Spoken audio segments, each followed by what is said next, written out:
Welcome to Nasdaq Trade Talks, where we meet with the top thought leaders and strategists in emerging technologies, digital assets, a regulatory landscape, and capital markets. I'm your host, Jill Malandrino, and joining me this afternoon, we have Brian Stutland, Managing Partner at Equity Armor Investments, and Mike Khouw, CNBC contributor and Chief Strategist at OpenInterest.Pro. We're here to discuss navigating market shifts and interpreting the Fed's messaging and the future of interest rate cuts. It is great to see the both of you, as always. Welcome back to Trade Talks. And Brian, really, the key this week within the market is how investors are interpreting Powell's Jackson Hole speech and what the future of interest rate cuts could potentially look like. Yeah, I mean, I think when we heard from Paul, he tried to basically, give himself a historical pat on the back and try and make things right about his, initial bets on inflation, that it was going to be just transitory, and said, oh, yeah, everybody else was with me on that too. And now basically laid the groundwork for future, basically, rate cuts, because it seems like the data is getting closer and closer to that 2% target rate. And there's now more of a shifting concern about the unemployment rate and where that's going. And is the global economy, is the U.S. economy kind of slowing down? And will we need some of these rate cuts? Now, obviously, the marketplace is betting for a whole lot of rate cuts, potentially even 50 basis points coming up in September. But to me, the language today sort of indicated is, okay, we're going to go ahead with 25 basis points, and then we still need to kind of see how things fall out. So I think the market is getting a little bit over exuberant about how many rate cuts are actually coming down the pipeline. But certainly, we're in a path now where easing is going to be the policy. Right. And Brian, I don't think that was a surprise to many investors. We knew the direction the Fed was going to go. It's not like, there was a surprise they were going to move rates up, right? And so the question is, does 25 basis points or even 50 basis points make a difference? It doesn't seem as if, with the exception of his language being a bit more dovish and focusing the shift on, any cracks in the labor market, it doesn't seem as if much really changed in terms of what the market is thinking. Although I do think some investors pricing in 100 basis points could potentially be getting ahead of themselves. Yeah, I mean, I think the language here, basically, the market kind of celebrated a little bit as the markets obviously have traded up higher today, especially there's been a huge rotation in small caps, and I think we'll talk about that a little bit later. But really, I think when the market looks for 25 or 50, I think the 50 becomes a little bit more of like, hey, we need this 50 because the unemployment picture is looking worse. Earnings growth is not going to be what we kind of expected come October. And so if that starts to materialize, people, I think, will just be more nervous that we need the 50 basis points. And then I think the market will really need to see strong language that 50 basis points is coming. I think the market kind of got what they expected on the 25 basis points, saying, yes, we are actually going to get cuts. We're going to move into a more easing policy. And so I think that's why the market is basically moved back to near all-time highs off of that huge carpet shakeout we saw just a couple of weeks ago. Yeah. And Mike, now that we got Jackson Hole out of the way, is it time to get back to the traditional investing of just buying and holding passive ETFs, or perhaps buy some bonds and call it a day? So on the bond front, I mean, I think what you're talking about is, does 25 basis points one way or another really make a difference? And of course, the answer is that no, it doesn't. But the Fed typically moves in baby steps. That's what they're going to be doing here. Really, the thing that they're doing is signaling when the rate cuts are going to commence, and they're going to commence essentially immediately. And I think that's what's giving investors some comfort.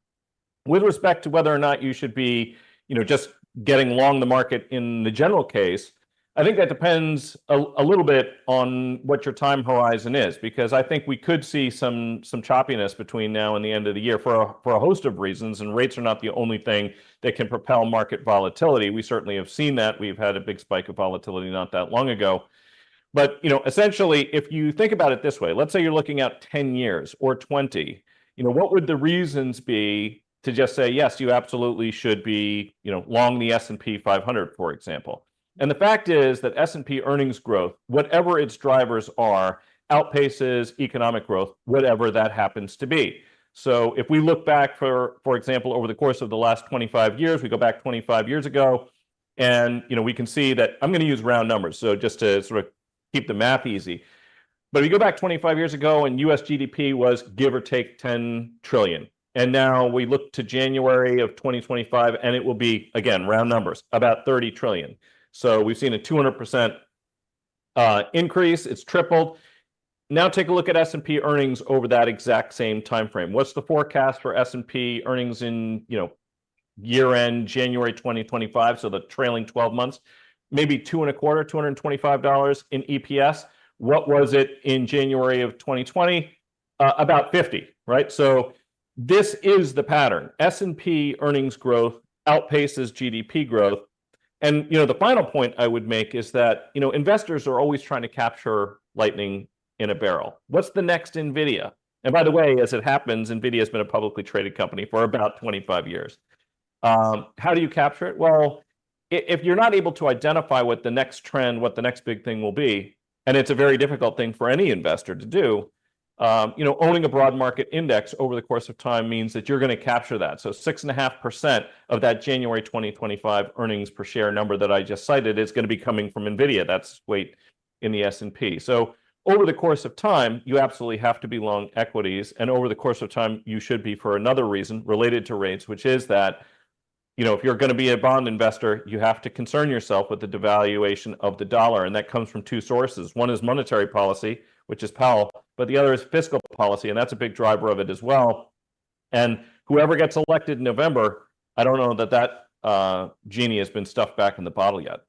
Yeah. And Mike, that's a great point that you make, because many of the companies, if you think about it 25 years ago, that are now, the catalyst behind the digital economy, let's use Meta as an example, we weren't even thinking about it then. So what does the next 25 years bring? And I think that's a key point that you made there. Brian, I want to go back to what Mike was referencing earlier about the sudden explosion in the VIX that we saw and the return to norm. What do you think that suggests about market sentiment? Because I've been hearing from traders, it's almost like a pain trade. Some of these trends would take, weeks or months to play out. It's happening intra-sessions now.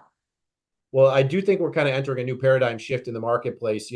Bill Gross was a great bond investor, but the reality is he got into being a main bond manager when interest rates were at 15%, right? So obviously anybody can be great then. I think the new paradigm right now is owning volatility, because I think we're just at the cusp of getting these little blips of volatility explosions that we're seeing, like we saw just a couple of weeks ago, continue in the marketplace. The reason being is, if inflation is easing and the Fed says they need to cut rates, what they're basically telling us is that maybe there's not enough liquidity in the system right now. And until they start to really significantly supply that, I think these, scare tactics that occur, it's all of a sudden one big institution or a handful of them need to get out, and the markets move very, very quickly. Market makers pull back, and you see these wild swings.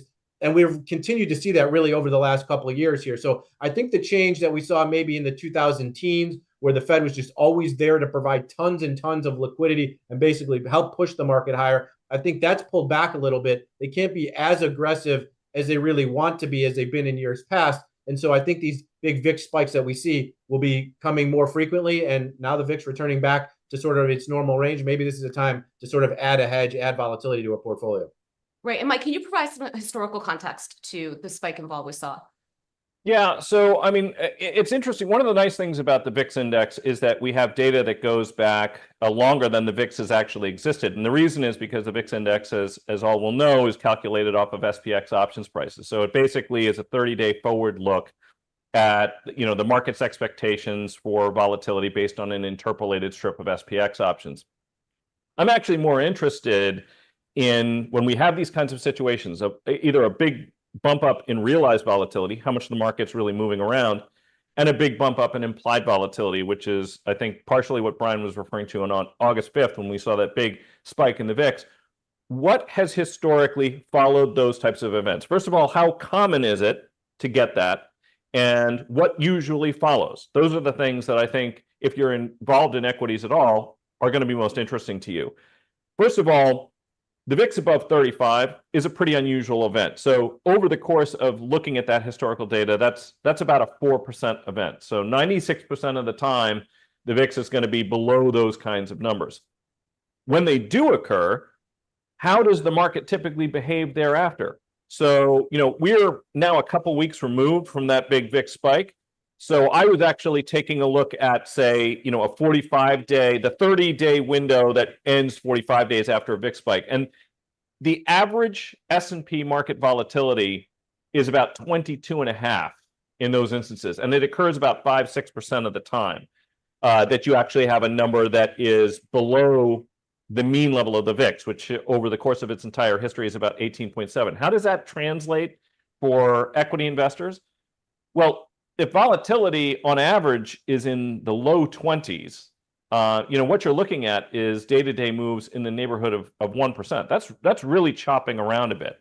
Now, every single instance where we've had VIX spikes, there was a unique driver. It could have been a flash crash. It could have been Volmageddon. It could be the pandemic. It could be the great, financial crisis in 08, 09. The cause is less important to me than the fact that there generally is one. And now we're going to be crossing over Labor Day. September is often a more volatile month. People often think of October because we've had crashes in October. We had Lehman Brothers and things like that. We had the Black Monday crash in '87 was an October event. But the fact is September is usually a little bit choppier. And we have that. We've got an election. That's a good reason for choppiness because, we've got two very different visions of what the economic path forward should be from an administrative point of view. And one of them wants to do things like increase corporate income tax rates. If they do, and by the way, whoever wins is likely to carry lower names down the ticket with them. So that just means their agenda is more likely to happen. So if you're going to have a corporate income tax rate from 21 to 28%, by my work, that probably increases the effective income tax on the S&P 500 by about 6.6, 6.7%. So that 225 you were thinking about, that would be your trailing 12-month earnings come January. That's not the number if Kamala wins, for example. Yeah, well, so I guess, Mike, if you look at shorter term trends within the indexes, when you think about the S&P 500, right, and we're talking about sitting at near all-time highs right now, is that potentially a shorter term bear trap, or is it even unfair to label it a bear trap? Yeah, I mean, look, I don't know about a bear trap. I'm not calling for, I'm not calling for a bear market here. So, I will say that we have two ticklish things from a technical point of view, potentially double topish type of situation and valuations that aren't that incredibly cheap, although they look better. So the lower rates go, the better those valuations look, right? So those two things play with one another. But I also think that we've had a remarkable sense of complacency, and we do have some big challenges, and I don't think equities have appropriately priced that in. We see in the bond markets some indication that things are not so rosy, and the equity markets right now are saying that everything is rosy. Both can't be right. So I have a feeling that we're probably going to see some significant equity market choppiness between now and the end of the year. And look, we've had a number of very good years for equities, right? We cannot expect to have solid double-digit returns, 20% returns in equities year after year after year after year without end. That's not how it works. Right. Well, it's a great point too. It almost felt like August 5th, there was a pressure valve that was released so that you get some valuations somewhat come back down to earth here. But Brian, I want to talk about the small cap performance up 3% today. Is it finally time for small caps to shine? I feel as if over the past number of years, small caps, it's like ready, set, go, and then there's no follow through.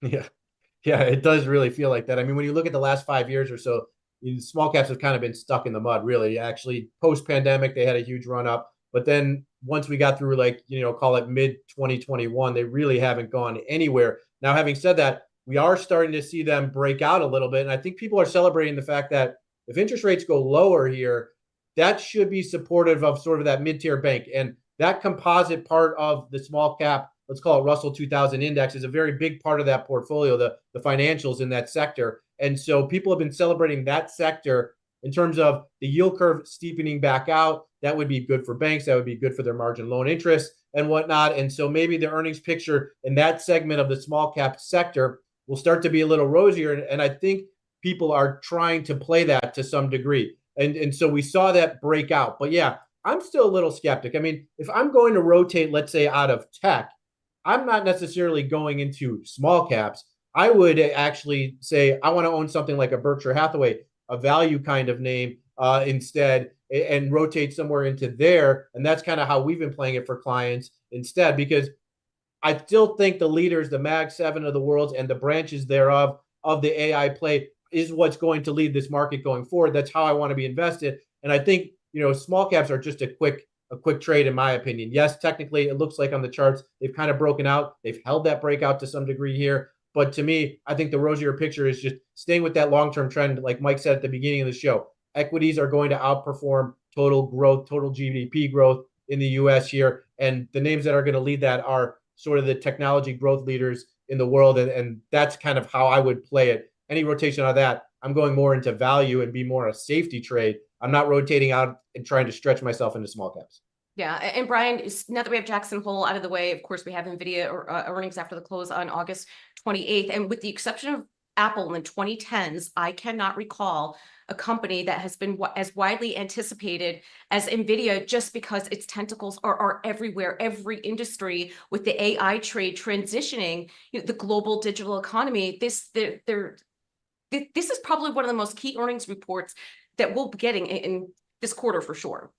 Well, it certainly is. I mean, when you look at the semiconductor index, SMH ETF itself, actually, that sort of, sell off August 5th to the rebounds in the market, that the semiconductors actually have only made about a 50% retracement, a little bit more than that now after today. But when you look at that, the real leaders have gotten all the way almost back to their all-time highs, and those are the NVIDIAs and anybody kind of tied around that. Taiwan Semiconductor, which actually makes the NVIDIA chip, they make AMD chips, ASML, which makes the chips that makes the chips, you can call it. So those kind of guys are starting to emerge out of that sector as the real growth leaders. And so it's not unusual that people are really looking to this earnings picture and looking for guidance on how much really the Mag 7 are spending in this area, or other people in generative AI are starting to spend in what could be, or what I do believe are the new leaders in the semiconductors. And really, if I'm playing any kind of trade there, I'm looking sort of at long shorts and the rotation and the move and the new leaders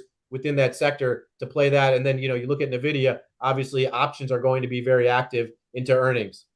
Yeah, and Mike, we'll talk about that to wrap up here. But again, to Brian's point, you're going to be looking at the supply chain and the derivative plays off of NVIDIA, just like we would do in the 2010s with Apple. It's very reminiscent of that. But, wrapping up here with the options market, what is it suggesting about its upcoming earnings? Well, so NVIDIA is implying a move of about 10%. And by the way, if you don't happen to own NVIDIA, one of the reasons that you care a little bit about this is because NVIDIA also happens to make up about 6.5% of the S&P, which means that NVIDIA earnings, according to the options market at least, could move the S&P by 65 basis points one way or the other, which happens to be about all of the volatility that you would expect to get in the S&P on any given trading day. So, of course, you have to care about it. And by the way, similarly weighted in the S&P right now is Apple, which has got the iPhone 16 release, which is widely anticipated. We're seeing some pretty optimistic forecasts, I think, for that. So, I mean, we've got a couple sort of, we think about these things as small, isolated events like an iPhone release or NVIDIA's quarterly earnings. But the fact is, because these represent such large portions of the overall broad market index, you have to care about it whether or not you happen to own those stocks specifically. Now, the other part, of course, is that there may be a little bit of fatigue on the AI side, right? And if you have any AI fatigue, and NVIDIA is sort of showing that, I think this is kind of what Brian was talking about with the SMH and everything, is that it actually could weigh on the market more broadly than just NVIDIA's earnings component and just NVIDIA's move as a part of the index. So, 10%, that's what the options market is implying. That's a big market cap swing when you consider how big the company is and what a large constituent it is. But yeah, I think everybody's going to be paying attention to it, and quite closely. Yeah, for sure. Appreciate both of your insights. Thanks for joining us on Trade Talks. I'm Jill Malandrino, Global Markets Reporter at Nasdaq.